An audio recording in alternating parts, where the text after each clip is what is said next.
Hello, hello, hello, hello. I am so excited to be able to introduce you all to our panel of guests. Our discussion today is going to center around structuring your nonprofit.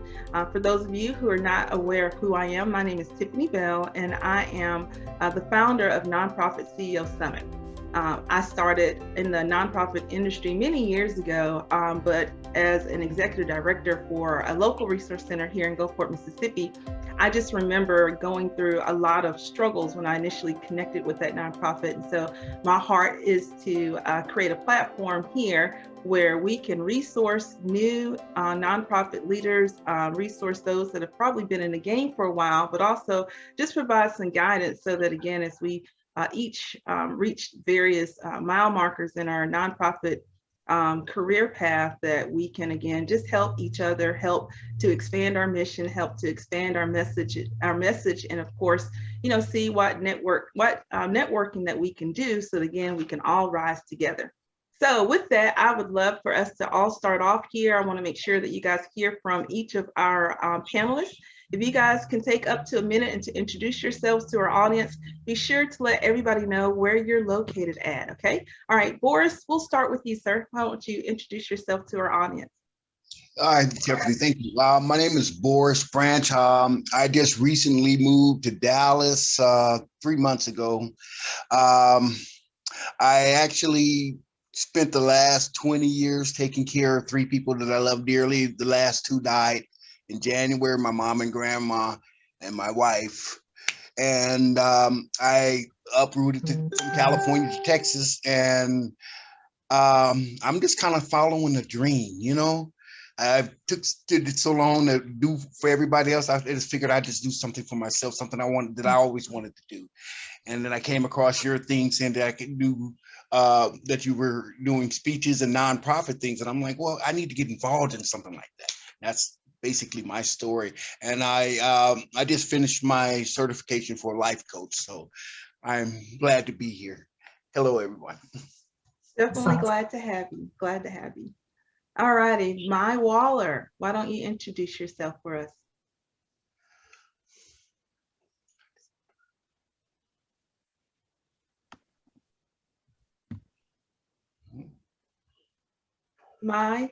There you go. I was muted. Lord. That's okay. We've all done it. We've all done it. Again. All right. Well, my name is My Waller, and I am from St. Petersburg, Florida, but I'm currently in Greensboro, North Carolina. I've been here for about 5 years. In November, it'll make it 5 years. I had my first child when I moved to Greensboro, North Carolina. Actually, I got pregnant with him. His name was Ace, and I lost him during the delivery of him, from negligence that happened to him. And with that kind of just drove me to start a nonprofit organization. And it took 4 years to do it, and because I don't feel like at the time, I was mentally ready to take on such a task, kind of reliving that every day and, seeing, his name every day and kind of just, making something about him at that time. But now I feel like I want to make sure that nothing like this happens again to anyone else, because I feel like if I had a doula support there with me, that would have been something that would have probably never happened. And, I don't question God at all. I do not, but I try to prevent something like this from someone. So what we're trying to do is implement a doula program. So we're all for NICU awareness. We're all for infant loss awareness, but we want to prevent those things from happening by creating a support system for mothers and families, who are in, low income communities who don't even really know what a doula is, but they have Medicaid and it's covered by their insurance. So yeah, that's what our goal is to implement that type of support in our communities, because there is serious lack thereof.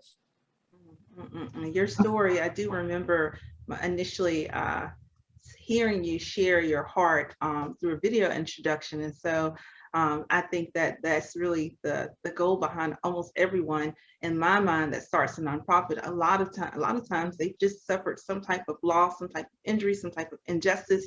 And I love the fact that you are not just letting that die, saying, like, you are very intentional to take your experience and use it in a way to be able to equip and empower others. So thank you so much for what you're doing. Thank you. Appreciate you. No problem. Okay, Dr. Dorsey, let's hear from you next. Oh, I thought Miss Finley was gonna go next, but hey, what's up, guys? My name is Dr. Tekemia Dorsey, and I hail from the place where you can catch crabs and purchase the best crabs. That's none other than the Baltimore, Maryland. So when you slide on through the DM, make sure you pick up a great big crab cake, because that's what we're known for. And so I started my first nonprofit because of what's needed in the urban community. In the heart of the urban market is none other than the urban community. In the heart of the urban community is none other than family. So there were a lack of resources. And if you know anything about the urban market, you kind of already know those barriers: transportation, health inequality, educational inequality, financial inequality, poverty. And so, coming from a background of education and leadership and youth and sports, it was something that I knew that I saw myself in every one of the young youth and parents in my community, and especially when I had my own children, that I wanted to not just have the disconnect, but to be the connection. So my first nonprofit was started because I wanted to bring those resources to my community, because the urban market is more rich than what people know that it is, and that legacy continues on. So here we are with not just the first, but now expanding it into a whole nother area in my second nonprofit now. And that's it. Love that. Q Fairley, why don't you introduce yourself to our audience? Oh, wow, I have to follow those three. Oh my goodness. Well, my name is Marquita Finley, and I am a former executive director of a nonprofit and currently a business consultant for nonprofits and for-profits. And I got into the nonprofit industry about 10 years ago. I was working in post-secondary education, sitting at my desk one day, just feeling like I really wanted to be more connected to my community. And I wanted to be more grassroots and have a much more tangible legacy and impact on my community. So I thought, let me go help a nonprofit and do the work that I love to do, working with people.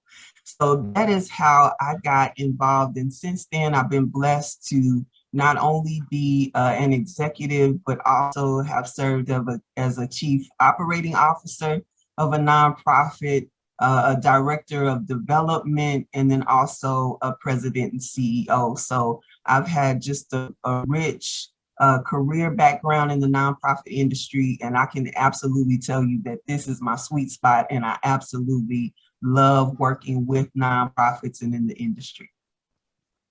Love that. All right. So as you all can hear, we have a variety of different people with a variety of different backgrounds. And so again, I think today's conversation is going to be full of very rich content. So again, this panel is designed really for individuals who are just getting started in a nonprofit or are considering starting one and may need just a little guidance on their first steps, making the decision whether to even go down the nonprofit lane versus choosing the for-profit structure, or then even the work that it takes to get it off of the ground. And so I want to kind of dive deep into some of all of that. I would love to hear from you, Mai Waller. Kind of tell us some of the struggles that you faced. You said it took about 4 years for you to get your nonprofit off the ground. I'd love to kind of hear just a little bit about your struggles, and then how did you overcome those, your struggles? Okay, so I lost Mace in 2017. So really that was in October. So 2 months later, I went right back to work. I jumped right back in, because I needed to busy myself with something.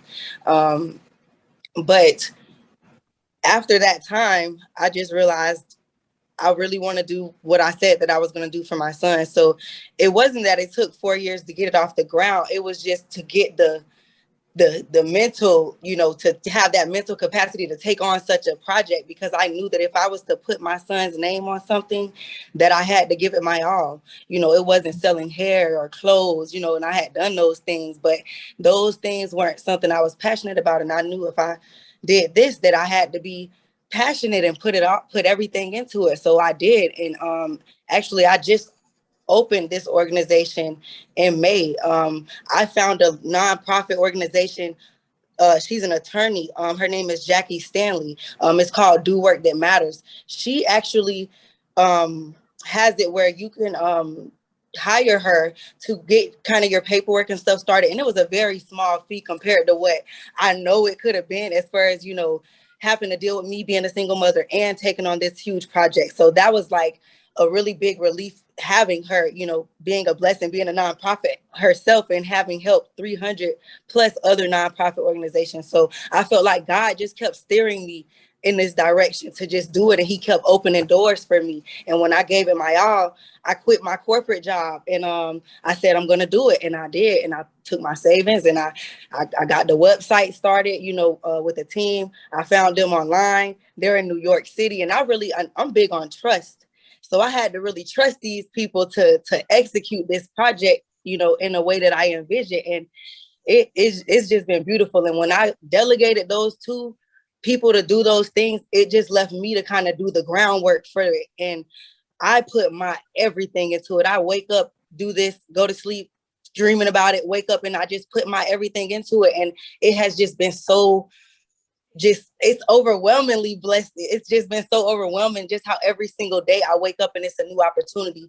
And I just want to say thank you for providing me with another opportunity, because you're allowing us vindication. You're allowing us to get our voice to be heard and our story to be told on a different platform. And I appreciate that, because it starts with this story. It starts with this story first, because that's how this foundation came to be what it is. And the passion behind that is what is going to lead this mission to success. I'm telling you, I believe it. I love your passion. Thank Like you very it much. translates so Thank well. you. I'm sure that as you tell your story, that people are just naturally want to partner, naturally want to be a part of doing what you're doing. So, keep that passion burning hard. Love it, love it, love it, love it. So one of the things that you talked about as far as the struggle really is the trust element, because you're having to delegate some of the responsibilities off, right? But also I like that you found someone that can help you get certain things done, especially there at the very beginning, the paperwork that it takes to start your nonprofit, struggling through that. I think is what, Form 1023 there, or the 275, there's a long form and the short form, and none of those things, you can't just get them filled out, in 2 or 3 minutes. They take time. So love that. So Dr. Dorsey, share a little bit about your start, maybe your struggles, even your wins.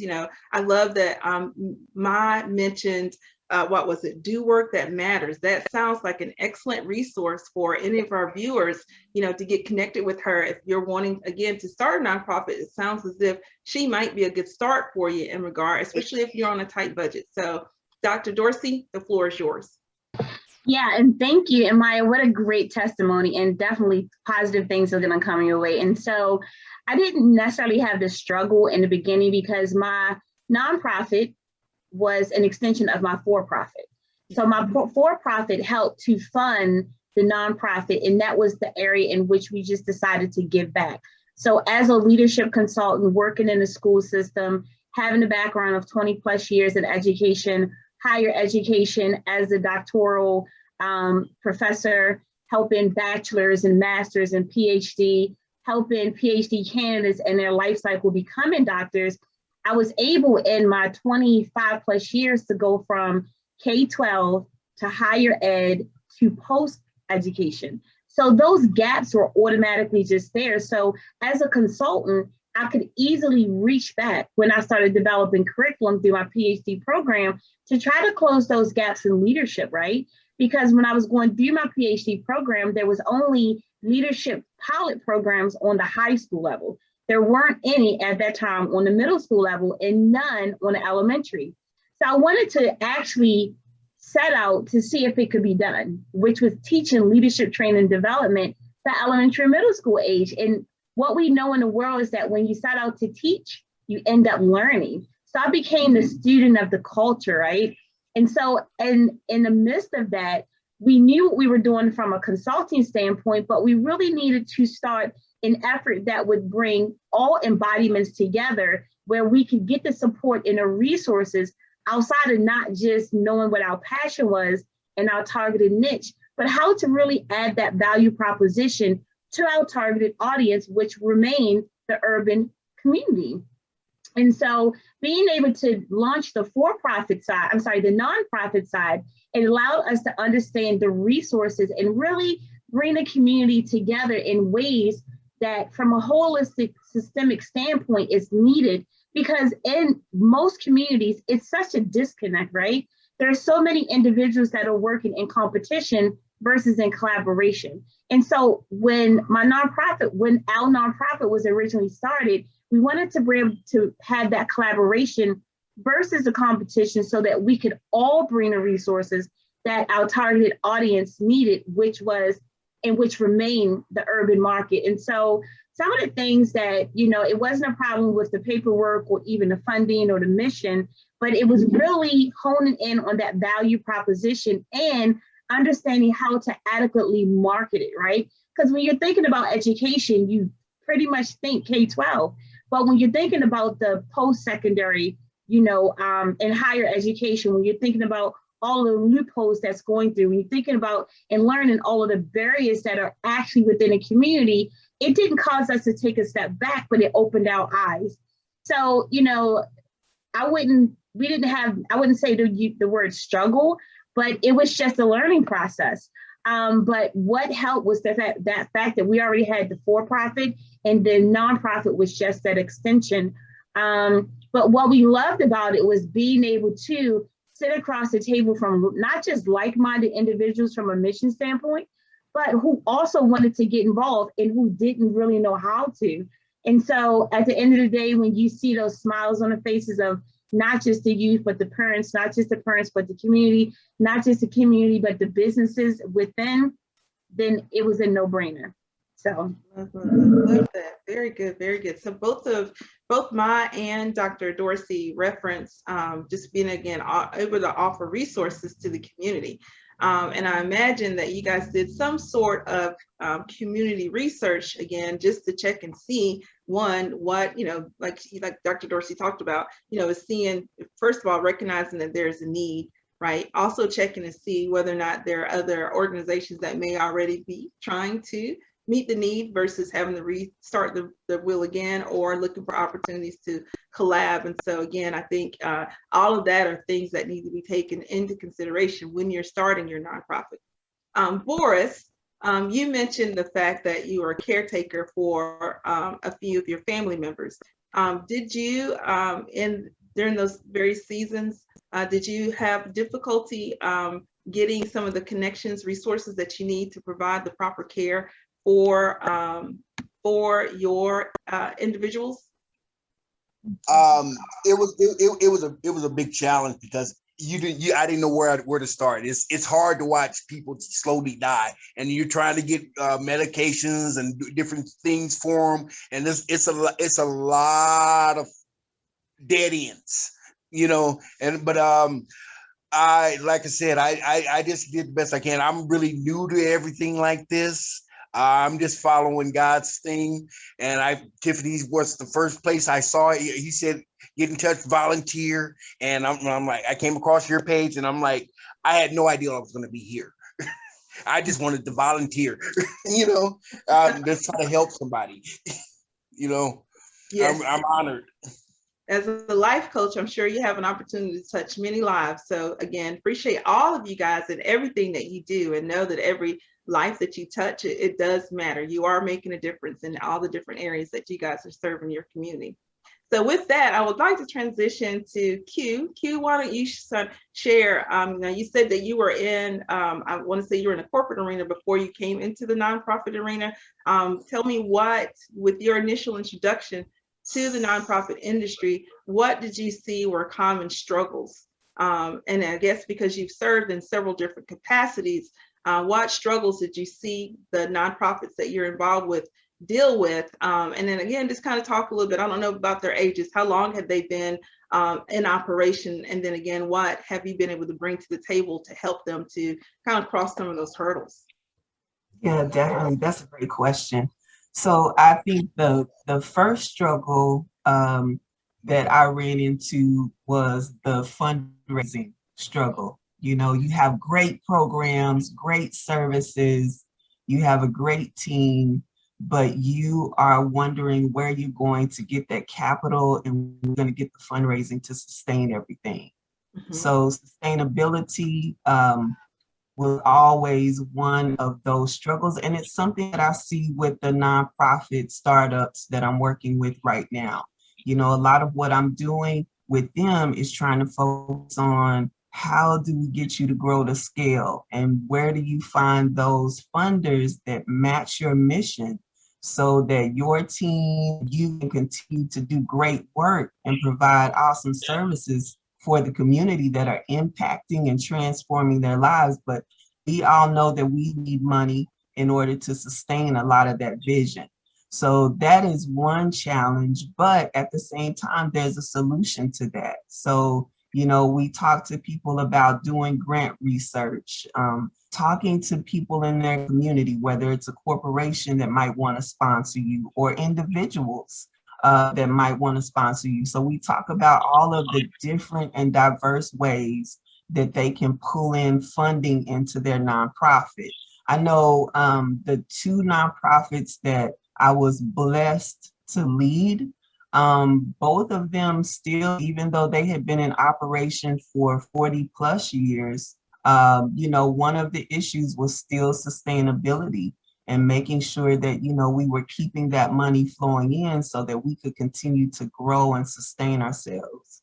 And then I would say, you know, the other thing that a lot of people don't think about too, but it's innovation.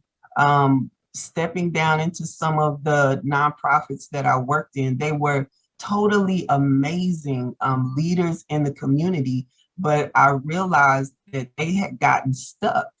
So you want to be innovative, even from the ground up. When you're thinking about your strategic plan, you want to be thinking about how you remain relevant and how you're going to grow in the space. So, you know, that really means being intentional, even about putting that in your strategic plan, because you don't want to get to a place to where the climate and the society have changed, but you haven't changed as an organization.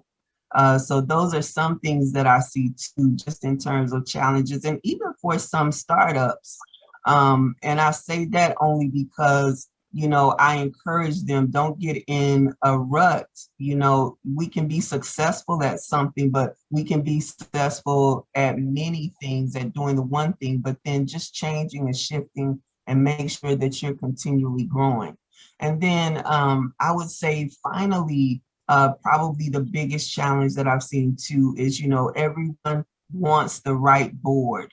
So choosing the right board of directors that is going to support you as you are growing the organization, determining if they're going to be a working board or if they're really going to be a governing board. And most times they do need to step in as a working board. So making sure that expectation is there and that you're getting the right people on the bus with you that will grow with you, that understand your vision, especially as a founder of a nonprofit. You want the right people that can help you move that mission forward and advance it. Because at the end of the day, everything that we're talking about, there are people on the other end of our missions that will be impacted by the work that we do. And so it's just important that we do that work effectively so that we can get to blessing people.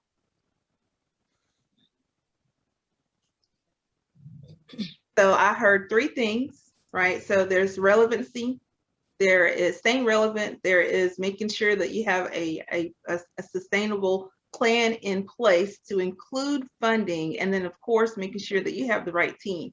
Now, whether we're talking board, whether we're talking, you know, the volunteers within that help and support your organization, or, you know, your paid staff, the people that are there supporting you day in and day out. And of course, you know, just having the team of donors, you know, it's again, the people that really believe in the mission that you are supporting and the problem that you're trying to alleviate. All those things really matter. You know, all those things need to be taken into consideration from the very get-go when it comes to planning for your nonprofit. So I want to focus really on two things of what you said. I want to come back to the board and the team building portion, but I'd love to hear from a couple of you all to talk to just about the fundraising side, whether we're talking grants or we're talking whether we're government contracts or just fundraising and being able to find, you know, individuals, partners within your community. I'd love to hear from Dr. Dorsey or Mai on how did you guys find funding? You know, what route have you found to be successful? Where have you found pockets of money readily available? And then when we think about COVID as well, Q, I'd love for you to kind of talk about funding that's available as well now that we're in this virtual space and having to deal with COVID. And then of course, you know, with all the different social injustices and things that we're going in our political climate, there's a lot going on. So I imagine there are a lot of people, you know, that are trying to just really help our community to grow. And I just love to kind of hear just a little bit from all of you guys. You know, you can talk and share on anything that I've kind of, you know, highlighted here in the past few seconds. So I want to tackle the term sustainability. So if you are a nonprofit startup or you're thinking about it, or it's something that you want to launch 2022 with, when you're thinking about sustainability, you're really thinking about, I want you to think about diversifying, right? Because sustainability is not just where you start, it's how you continue that launch. And where most nonprofit leaders, boards, volunteers, admins, and anyone involved, they get stuck because everyone wants to go the grant route, right? And most people aren't even prepared for community foundations, let alone government contracting. So when you're thinking about sustainability, I want you to kind of draw a spider web on your piece of paper. So if you pull out a piece of paper now, I want you to put a circle in the middle and put funding, right? Funding stream. Then I want you to put a stream that says fundraising, right?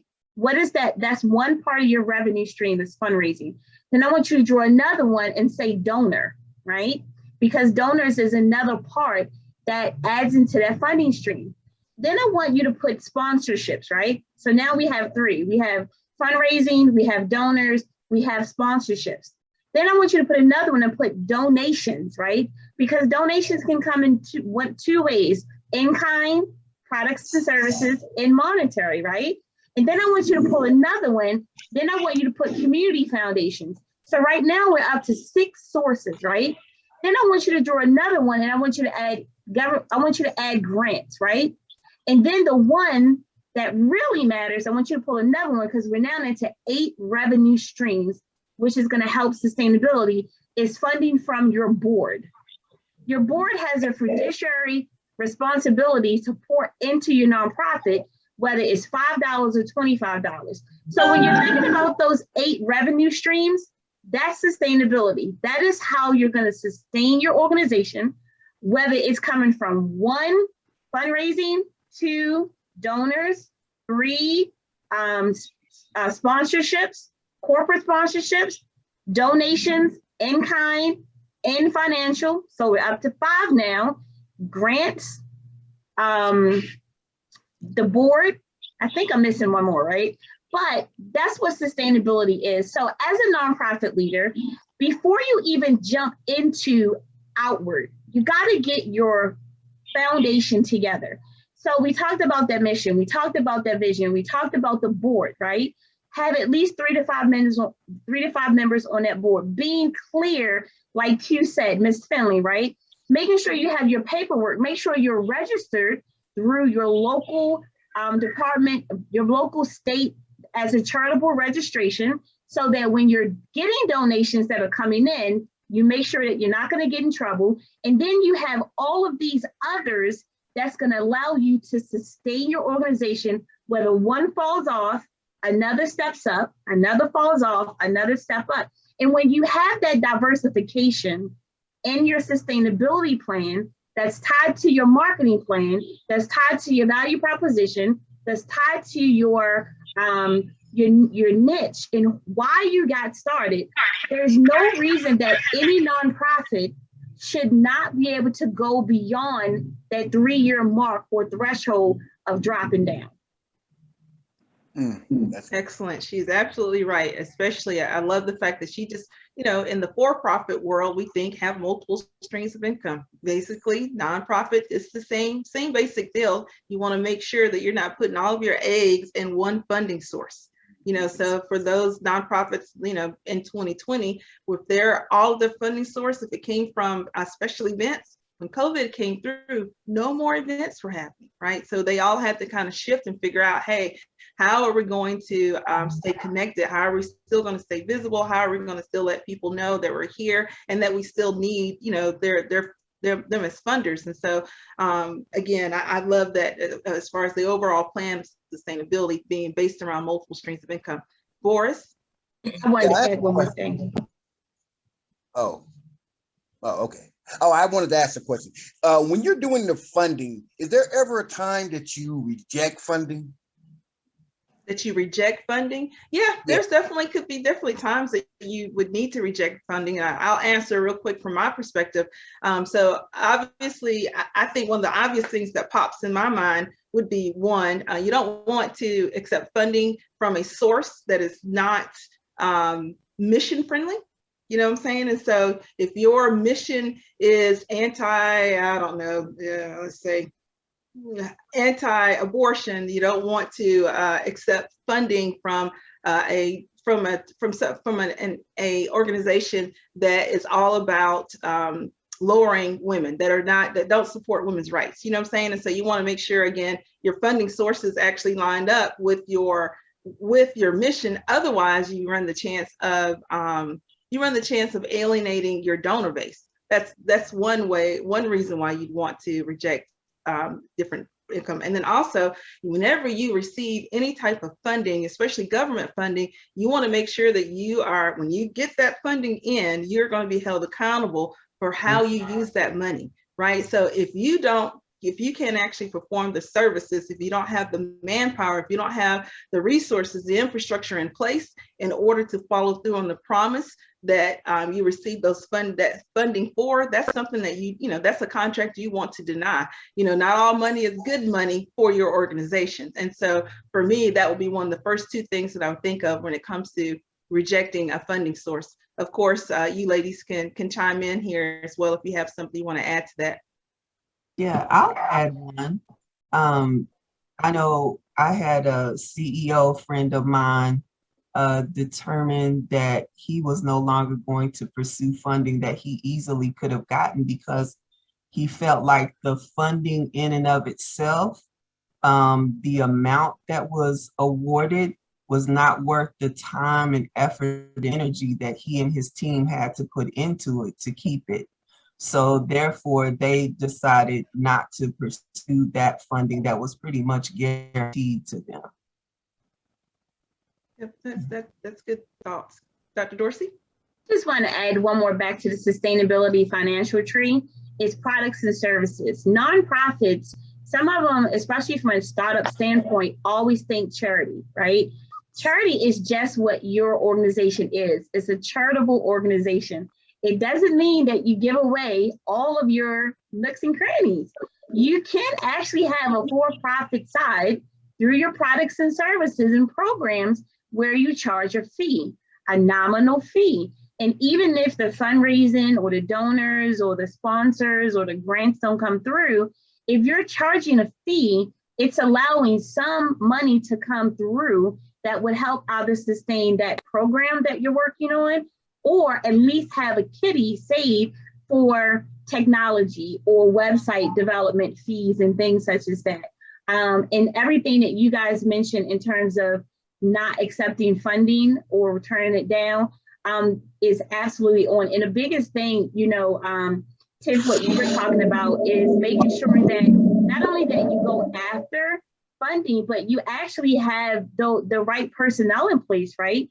And one of the areas where nonprofit leaders or startups go wrong is that we fail to do program descriptions of people that we're looking for, whether it's volunteer, admin, intern, right? Really take the time to identify what position you have and put it in writing. And that is part of your marketing plan, right? That's part of your business plan that you're in, part of your logic plan that you come up with, having those descriptions of the key personnel that you need in place. So if it is at any time that you're having a conversation with a Tiff Bell, right, or Marquita Finley, or Miss Waller, or Boris Branch, and say, hey, I'm looking for board members, or hey, I'm looking for interns, instead of scrambling, you have it right then and there to at least have or to share.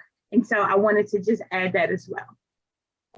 Very good, very good. Mai, is there anything else that you would like to add based on the things that we've talked about a little bit so far? Just about sustainability, and just, well, me being so new, that's my main thing right now. That's why I did the delegating that I did, because I knew that they couldn't do that part for me. You know, no one can tell my story like me. You know, no one can tell it like how I can. And I feel like I need to be in front of the people who will, you know, match my mission and will see the vision that I see. I have to be the one to take those steps. So I have my board of directors, because, you know, and they're my people that I've, you know, known, you know, for forever, but I only have those, you know, 3 people, but I know I want to outsource another board member, because I don't want to have just, you know, people that I'm familiar with. I know that strangers can help you too in ways that you couldn't even imagine. So I'm open-minded, of course, to have, you know, another board member, you know, hop on board. But it's the funding part. It's me having to write up all the the documents, excuse me, and the grant writing. I'm starting to you know, start the grant writing part of it. I've, you know, sent my sponsorship letters out and stuff like that. But I just haven't gotten to the grant part of it yet. But I know that I will eventually get there. But I know that list that I wrote down from Dr. Dorsey was 100% right. Like, she is 100% right with the multiple streams of income. You have to have those. And I realized that, and I prepared myself. I already did like research and stuff before I just jumped headfirst into this, because I needed to make sure that I was going to be able to sustain it in every way, mentally, physically, financially, in every way, you know. And I feel like I've done everything. I just need to get to the funding part of it, you know, and we're getting there. I have a partnership with the state of Florida, actually the Department of Health in Pinellas County, which is where I'm from, St. Petersburg. And they found me, you know, and that was from my story getting put out, you know, on I Love the Bird, when they covered my story. And I was just blown away. So they offered to give me any resources that I would need, and I would just give them referrals. You know, I would consult, you know, for them in that way. And I don't mind that. I don't, because I have St. Pete, you know, kind of in the chokehold. You know, I'm from there, you know, and I know a lot about the demographics, just the area, period, you know, and I can really give them what they need to keep their organization flowing. And then they can also in turn, was touched on earlier, the collaboration. That's where I'm at with it. Is collaborating, because I actually quoted that what Dr. Dorsey said about collaboration, not competition. That is so true. That's so true, because you don't get anywhere if your mission is the same. I mean, it would look better if 10 organizations with the like mission go for that grant, you know, or that donor or that sponsor, versus 10 individual organizations going for that one person. You know, I just feel like collaboration is so important, especially when it comes to trying to get extra funding. So when I think of collaboration, and actually when I think of funding and collaboration together, you know, I have found my experience has been a lot of times people are willing to give and willing to partner with me based upon the relationships that I form with them.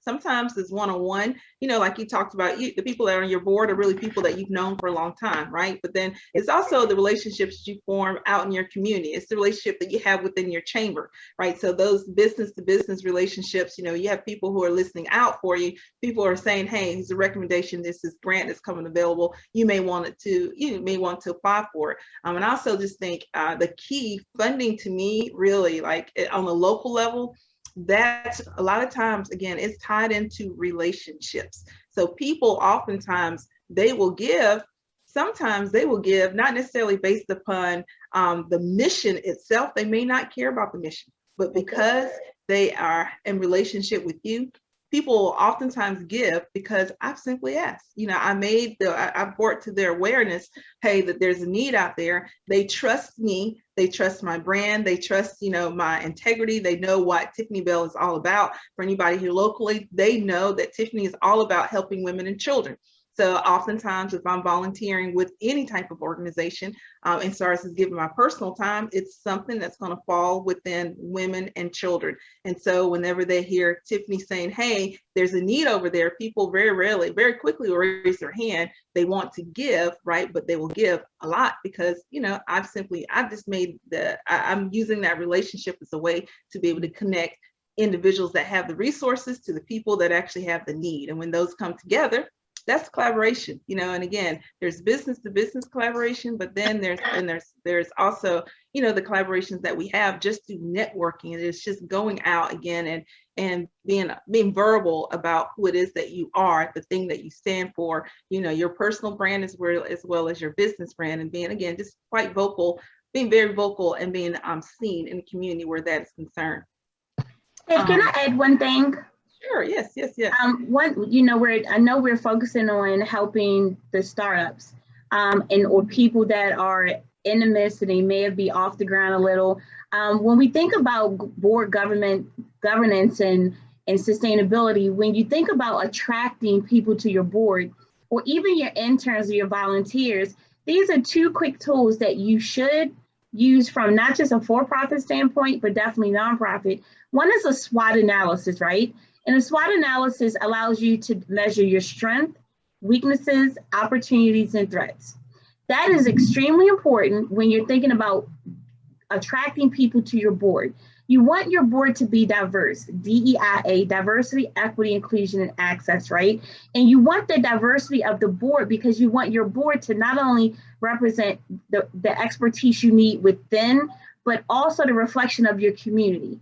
So if my board is all African American and I'm also working from an urban standpoint, well, guess what? Urban is not all Black, right? So I need somebody that is opposite of what I look like, right? So when you do a SWOT analysis, and you can use a SWOT analysis in any part of your life, leadership, organization, programs, assessment, evaluations. And so as a new leader or as a nonprofit leader that's thinking about it, put that tool in your box, SWOT analysis. And then another great tool you should use, definitely after programs and evaluations, is a needs-based assessment, right? And this needs-based assessment is going to allow you to understand where your programming is, what's missing, and it's also going to allow you to understand what personnel that's needed, not just from the sense of board governance, but a sense of what you need in that infrastructure that Tiffy and we're all talking about. So SWOT analysis, need-based assessment, you don't have to figure it out right now, but just know that those two things will help you in inception, building communities and scaling your business once you get there. I would love to hear from you, Q. If you could just talk a little bit, you mentioned earlier the differences between a working board and a governing board. And again, Dr. Dorsey just mentioned that. I'd love for you to kind of explain that a little bit out to our audience, as well as diversity amongst the board when it comes to skill sets and backgrounds and the advantages. Again, Dr. Dorsey's hit on some of this, the advantages of that, having that diverse board and the differences again between the two. Yeah, I would say for the diversity of the board, it's great to do a board matrix. That is something that I often work with nonprofits on, so that we can see who is on your board, what are the demographics, and then we can see where the gaps are. You know, again, like Dr. Dorsey said, do we have a board that really reflects our community and those that we serve? And that includes, for some within the right context, do we also have a community member on our board, whether that's a parent or one of our clients or a constituent? It is good to often place our clients on the board as well, so that we can have their voice expressed at board meetings, and then they can also get to see how we function. I know that I've done that once before, and it's been very effective, especially when it comes to that person advocating and pulling in resources and telling the story for the organization, as well as being a board member. Then just coming back around to what she said on the diversity part, you also want diversity when it comes to, like you said, Tiffany, technical skills. You want a lawyer on the board, you want legal counsel, you want HR, you want marketing, you want all of those things. And you even oftentimes, sometimes we forget that if you have a foundation member that is wanting to serve on your board, or sometimes another nonprofit expert, it's good to have them on the board as well. So those are all, things that you can pull in to make up that diversity. And it's good to have a diverse board because it can bring you a lot of objectivity, and it can bring you a lot of different thought leaders, a lot of different ideas. And so it's just good to really tap into that and be intentional about taking a look at it. So I would say from that standpoint, it's good. And then as far as a working board versus a governing board, I deal with this quite a bit because I'm working with a lot of startups. Whenever you are building something from the ground up, Miss Waller, I know all of us know, whenever you're building something from the ground up, the people that are your core, which is typically your board and those volunteers that are with you, you guys are going to be doing a lot of work, or ladies, you'll be doing a lot of giving of time to develop the organization to be what it is. So I'm seeing a lot of committee work being done because I'm with one nonprofit right now.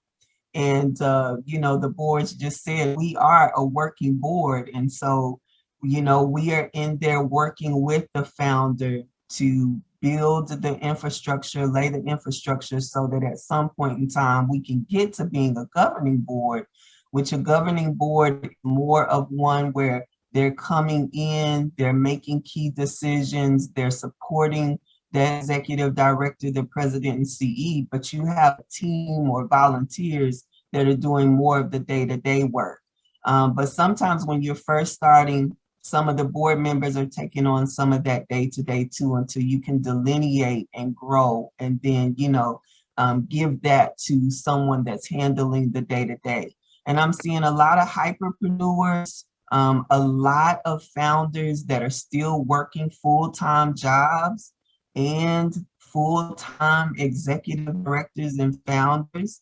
And with them, what I have noticed is a lot of them have to have those working boards to push their mission forward until they can transition into that role completely. So, kudos to anybody that is a working board member out there, because it's a lot of time and effort. That would be me included, because I serve on several boards, which is a pleasure. But then also, you want to grow to get into that governing board at some point in time. That is the ultimate goal. Yes, ma'am. Very good. Yes, yes, yes. Go ahead. No, I was thinking ultimate goal. It is though. Yes. So before we close up, I want to kind of back up a little bit again. Now, this is really for the person who has just decided, hey, I'm not going to go. Well, actually, I think I have two more questions. And I think, Dr. Dorsey, I'd like for you to address this one.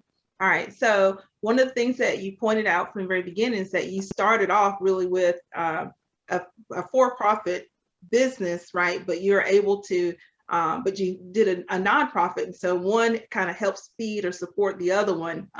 So what would you say to an entrepreneur who is very much like Q just mentioned? She is still like in the full-time corporate world, right? But she recognizes that there's a need out there that needs to be met. She doesn't really have time for it, but she does see there's a need. But one of the other things that she sees besides the need is being able to use that nonprofit as a way to be able to kind of channel some of the funding from her corporate full-time income, you know, be able to take advantage of some of the tax write-offs that are available by channeling in there. Can you give any, can you kind of speak to that? One of the things that that we know about our former President Trump is that that's something that he's done for years. But there are very few people that are actually aware of what that process looks like, what are the advantages, what are the disadvantages, and then how do you actually do that and stay above board and be honest in your dealings. I'd love for you to kind of speak to that. And of course, if anybody here, if you can talk to that, I'd just love to kind of hear, I'd love for you guys to kind of touch on that for a bit for our audience. Yeah, absolutely. And I love what you identify is that first and foremost, your nonprofit charity isn't yours. My consultant business is mine, right? But when I took on a nonprofit charity work, that is a public entity. So if the funding that went from my for-profit into my nonprofit, that was part of my donation to the nonprofit. The nonprofit still has its own governance, its own board, its own sustainability, its own programming, its own separate tax and accounting scenarios. So the one thing that we were very clear on was not to do any cross delineation between income coming in and stuff coming out, or charity work coming in, or charity products coming in, and it's coming over to the for-profit side. So an individual that's thinking about using their for-profit to help the nonprofit in any way, make sure that you keep your books separate. Understand the difference of what you can do under your nonprofit, what you can't do under your nonprofit, what you can do in a for-profit, and what you can't do in a for-profit. And again, the nonprofit doesn't belong to you. So as a visionary, as a person that's trying to understand that there's a need in my community, my consulting company is mine. My for-profit belongs to the community. So if there is something that's happening, I can't be the maker, the breaker, and the candlestick maker. I have to go back to my board. I have to go back to make sure I'm governing it the right way. I have to make sure that all of my paperwork says exactly what my nonprofit determination letter says under my 501c3 designation. And so again, accounting, making sure that the two entities are separate. Make sure that you understand that what you're doing does not cross over. If you're going to use some of your products and services from your for-profit and your nonprofit, it has to be cleared from your board. If the board say no, you can't use it. And then you want to make sure that when you're doing those things, that you have proposals that are out there from others. So it makes sure that you are being equitable, fair, transparent, and you're not doing any dirty work.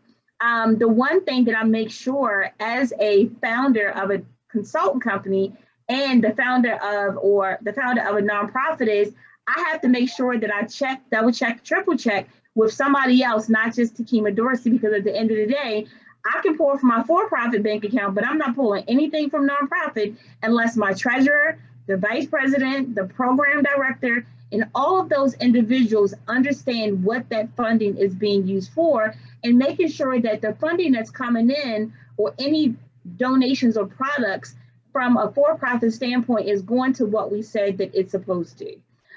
So just making sure that you understand the difference, make sure that you are not crossing over any hairs, one versus the other. Don't move too quickly, but the one tip that I would also add is we are successful and we fail by our mirrored image. As a leader, not a manager, we are accountable to ourselves when things go right and when things go wrong. And oftentimes from a for-profit and a nonprofit standpoint, we move in too fast. And sometimes when we're moving too fast, we get into some of those things, like our former president, and we want to get real quick rich from a nonprofit standpoint, but the nonprofit isn't ours. So take your time to understand where you are, what you're able to do from both sides, for-profit and nonprofit. And if you're not ready, sit still. Hire Miss Q, hire Tiffany, hire someone else, myself or anyone, or get a mentor that's going to allow you to understand the differences. Because once they overlap, it's hard to pull it apart. So you don't want to go there. So that would be my advice. Yeah, that's really good. The planning piece is is so important. And I think sometimes it gets overlooked because we do have folks that you want to jump in and you just want to get a grant real quick, but it's more than that. Like Dr. Dorsey said, I think a little bit earlier, it's more than just coming in and getting the grants. It's thinking about compliance. It's thinking about the legal aspects to run it, because a nonprofit is a business. So we really have to think about all of those compliance issues, which she alluded to, which will be important for startups as well. You want to know about taxes and what you can and what you cannot do as a nonprofit. I think that's so critical, and it's just spot on. But like she said too, the planning is important. And I'm talking to a lot of leaders that have even been in this for a while to take a pause and to sit down and really put more time and effort into their planning than their movement. Because having the right plan, once you have that plan, it's going to help you move even faster. So those are some things that we've been talking about, but she is right on the money with what she said. That is so accurate. Thank you for that. Yes, yes, yes. I want to make sure I circle back around and wanted to say thank you to all of you all for coming on today and participating. I think we've had a great discussion. I think that you guys have really shared some wonderful nuggets to our new profit startups. And then for those that have been around for a little bit, but are still trying to make a decision on which direction to go. I hope that you guys have thoroughly enjoyed today's panel and that you're enjoying the Nonprofit CEO Summit in general. Our goal is to resource you with discussions such as this and other resources throughout the year. We'll have a variety of these different speakers and panelists on throughout the year. Again, you'll have opportunities to work directly with them. So don't think that it stops here. This is just the beginning. I think that we're going to have a fabulous year together. And so I want to say thank you again to each one of you as panelists for coming on and just sharing your stories and sharing your passion, sharing your wisdom, and of course, just sharing just your history. The info that you guys have shared, it's just been phenomenal. So what I'd like to do is just give each one of you about 15 seconds each to make sure that people know, again, who you are, your business, and then where can they find you. If they want to get in touch with you after today's session, where can they get connected with you? And you guys can kind of, we'll do in the same order that we did our introductions. Actually, let's go opposite. We'll start with Ma, and then Q, then we'll go with Dr. Dorsey, and then Boris, you'll finish us up, okay? Well, my name is Mai Wallace. I'm in Greensboro, North Carolina. I have the Mace Anthony Williamson Foundation. This is my baby. It is my everything. You can reach me at MAIYE.Waller@themawfoundation.org, www.themawfoundation.org. Well, just .org, not .com. But thank you. That's so awesome. Marquita Finley with Extraordinary Business Consulting, LLC. And you can find us online at www.extraconsulting.com. That's extra without the E. And we would love to serve you. And I am in the Tulsa area. I didn't say that earlier, but we definitely love to serve nonprofits across the country. And my name is Dr. Tekemia Dorsey, and I hail from the place where you can catch crabs, eat crabs, and purchase the best crab cakes in the world, and that's not other than the Baltimore, Maryland. I am the founder and senior consultant of DTD, Urban Multi-Sport Consultant Firm. I am also the founder and board president of the International Association of Black Triathletes, Swim, Cycle, Run. You can find my for-profit consulting company at www.urbanmultisportconsulting.com. And you can follow our nonprofit journey, join, volunteer, or donate at www.theibt.org or www.theiabt.com. Look forward to seeing you on the other side, and make sure you sign up for the Nonprofit CEO Summit today and bring your entire board, all your interns, all your friends, everybody, because if they don't know now, they will know later. See ya. I love it. All righty, Boris. You're muted, Boris. Got to unmute. You're still muted. Yeah, I see it. Okay, hi. My name is, I'm sorry. My name is Boris Branch. I'm with At Your Service Life Coaching Services. My email address is prayalone, that's PREYALONE 59 @yahoo.com. I'm in the Dallas area. Thank you guys for being here. Thank you to each one of you guys. Again, I appreciate all of the wisdom you guys have shared today. So, but back to our audience. Again, I think that I'm sure that you guys have thoroughly enjoyed Nonprofit CEO Summit. Again, we've had a host of speakers, really great workshops. Again, this is one of 3 panels. And then we've had our morning keynotes and our evening headliners, our morning headliners. Like, we just have had a lot. Now, I realize, of course, you're not going to be able to watch all of these in one go. It's a good bit, but you'll have an opportunity as a part of our network to be able to come back and catch a replay of all of these all of these different sessions that we have, and that'll be available for you for up to 1 year. Now, if you've not already marked your calendar, I need to make sure that you're going to come on Friday, September the 17th at 9 a.m. Central Time. That is when you'll have an opportunity to connect with our headliner speakers and one-on-one master classes. And so again, that'll give you an opportunity not to just sit to take notes, but you can ask questions. You know, you can really check and see if, to see if they are people, which I know that they are, that you would be interested in working with long-term. And then of course, on Friday as well, at 1 p.m. Central Standard Time, that's when our networking will happen. So you'll have an opportunity to connect again in the rooms, in the Zoom room setting with some of our speakers, as well as other nonprofit leaders that are in industries that are similar to yours. So again, the goal of this is that we would all be able to connect, that we would all be able to share our heart, share our wisdom, talk about our mission, so that again, we can impact the world again. My name is Tiffany Bell. I'm the founder of Nonprofit CEO Summit, and I look forward to connecting with you. Enjoy the conference.